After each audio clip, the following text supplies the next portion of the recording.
और वो real life में भी बहुत अच्छे बाप हैं। यकीन है मेरी बेस्ट विशेष है मोहम्मद आने के लिए। Best of luck Mohammed, love you.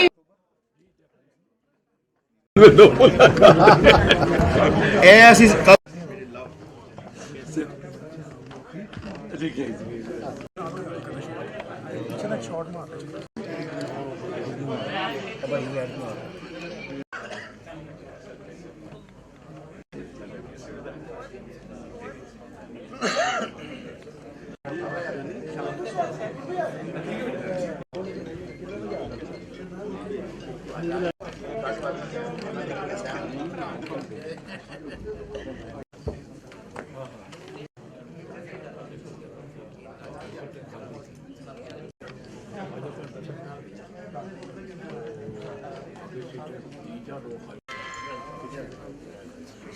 अस्सलाम वालेकुम जी। हाँ जी, और से इधर ही रहना साथ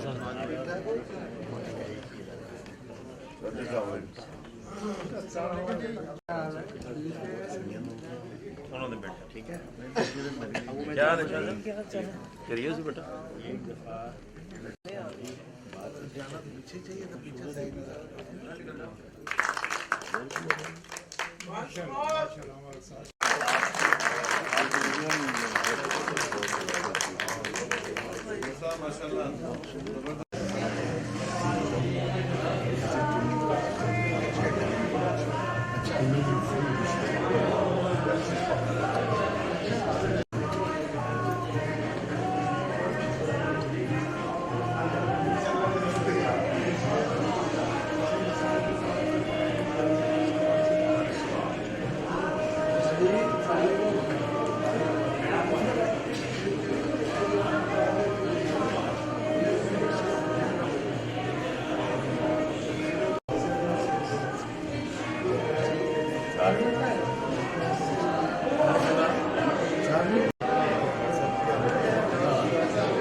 WhatsApp always